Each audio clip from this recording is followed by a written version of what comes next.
Bonjour, je suis Emmanuel, j'ai 43 ans et je vais vous parler aujourd'hui de comment sont apparus les premiers signes du diagnostic. Alors tout commence le 18 juillet 2017, je suis en vacances, il fait très beau, c'est une super journée, on a déballé les vacances, on a un super tipi parce qu'on a fait une location et le soir je m'amuse avec les enfants et je balance les enfants dans une sorte de nacelle. Et là, au moment donné où je balance, comme normalement, une douleur aiguë très forte euh, dans le dos et au niveau de la cuisse. Donc là, je décide de rentrer parce que quand même, ça me fait mal. Et en allant me coucher, je suis vraiment voilà, très très fatigué. Et le lendemain, quand je veux me lever, impossible de me lever. Donc tout le monde s'affole.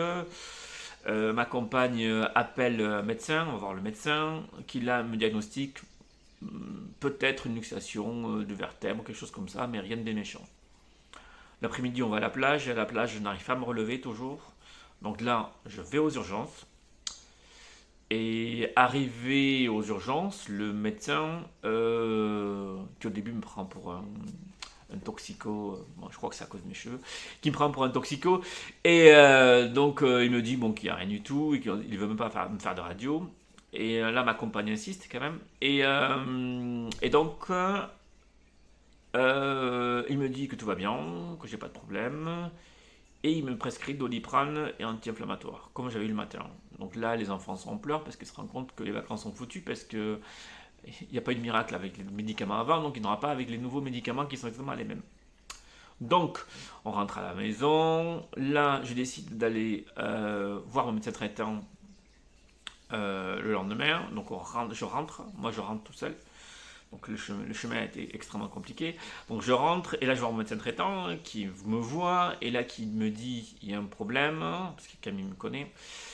En plus je travaille dans la santé, donc voilà, donc il y a des choses quand même que je connais. Donc il me voit et là il me dit on va faire des analyses biologiques, parce que c'est pas normal que tu sois aussi fatigué. Donc là je vais faire des analyses et là au moment où je fais des analyses, tout d'un coup, au bout d'une heure, j'étais en train de faire aussi d'autres radios parce que il m'a prescrit un IRM. Et là, il me dit ne bouge pas, il y a un truc qui va pas du tout. On a une suspicion d'une infection très, très importante, très grave. Demain, t'es hospitalisé. Donc là, ben, je vais aux urgences au lendemain. Et là, aux urgences, la douleur augmente encore de plus en plus. On ne veut pas me prescrire de médicaments parce qu'ils veulent voir euh, les signes et comment ça évolue. Donc tous les symptômes gonflent de plus en plus.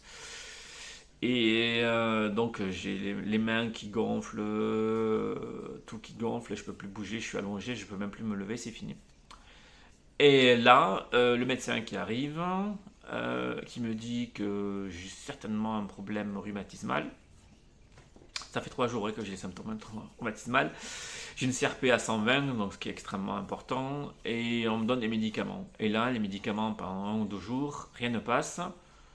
Donc là, une fois qu'aucun médicament ne passe, au bout de 4 jours, on me dit voilà, vous avez très certainement un rhumatisme psoriasique, donc on pose le diagnostic. On me dit on va vous faire le papier pour faire une ALD.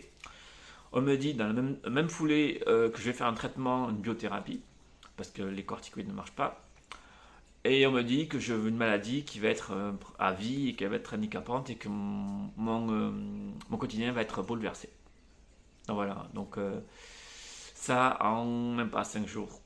Donc, dans mon cas, contrairement à beaucoup, j'ai eu une chance incroyable, c'est-à-dire que dans mon malheur, les symptômes ont été extrêmement forts, très très forts. Donc, j'ai eu une crise très très forte, ce qui a fait que les symptômes ont été extrêmement importants et visibles.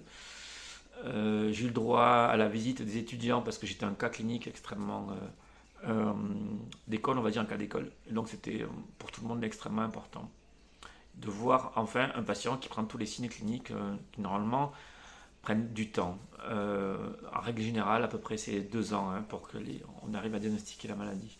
Et moi, ça a été à une semaine. À une semaine, ma vie a basculé. Donc voilà, donc moi voilà, je fais partie des cas rares dans lesquels le diagnostic est extrêmement facile, extrêmement rapide. Par contre, l'inconvénient, c'est que votre vie bascule en une semaine et ça, c'est quand même assez traumatisant.